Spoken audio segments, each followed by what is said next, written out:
one of Europe's startup darlings, a true tech unicorn, what's known as a neobank, an online-only bank headquartered in Berlin. Recently, they've been boasting that they have 7 million users. This is a startup with over 1,500 employees and serving 25 markets. So let's find out what it's like to work for one of the hippest startups in fintech. Here's what N26 employees had to say on Glassdoor.com. This time we'll be going through the reviews in chronological order. N is for nepotism.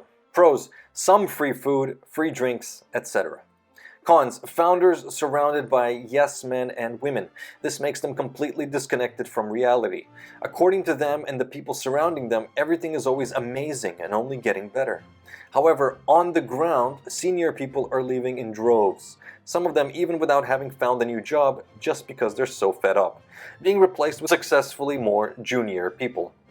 If you can tell the founders a nice story and you are able to befriend them, you will get promoted to smithereens. The sky is the limit. Doesn't matter if 75% of your team has just resigned, you are still eligible for a huge promotion. Hypergrowth is the excuse for everything, especially for introducing increasingly vague roles. Coordinators need coordinators that need coordinating.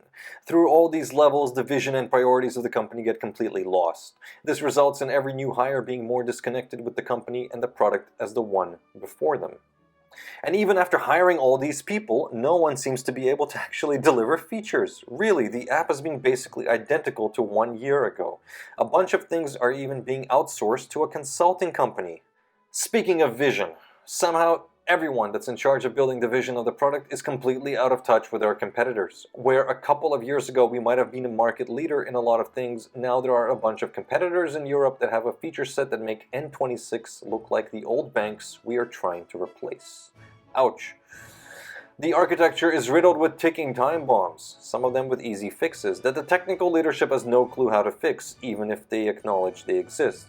Instead, they rather rewrite code that was recently rewritten because I have no idea. TLDR, don't waste your time here. Advice to management: sell the company to someone who knows how to run a company. Did the management take this advice? No. Update from late 2019, software engineer in Berlin. Pros: beer in fridge and coffee machine. Okay. Cons: this company is built on layers of yes men on top of one another. Good and intelligent people get fired every other day and disappear because they are not yes men. EM in payments has a bunch of crony followers and they are her henchmen. You get fired if you irritate them or put a suggestion on their PR. You want to survive here? The thing to follow is say yes to everything they say, praise them for their intelligence, say they are the best. Treat them like children. Sometimes they get snarky and irritated. Maybe you touched his headphones accidentally. Maybe you did not like his comment on Slack. Apologize then and there, else the next feedback session you might be fired or get a strong negative review. Some people are just plain racist, just on your face. You say that you are offended, you get fired. You have no team spirit. Advice to management: it's all good, which is exactly what you want to hear. Sociopathic CEO and leadership. Worse than Revolut. Pros: the general employees are truly wonderful, committed, great people to be around. If you want to work for a bunch of bros with the same background, interests, and lack of real-world experience, then fantastic place to work. Cons: the CEO is a child, totally lacking in empathy. The company is a total mess, and most of the leadership lack the experience to know how to fix the issues. They truly see people as numbers and could care less if you have burnout, get sick, etc., as long as you can show growth each month. Europe's high-growth fintech darling is a sinking ship now and heading to IPO bust. Pros: well, it is starting to become really hard to come up with any pros. Cons: terrible C-level and managerial staff. Subpar employee stock options with incredibly bad vesting and very little upside. Very high turnover rate and C-level is in denial.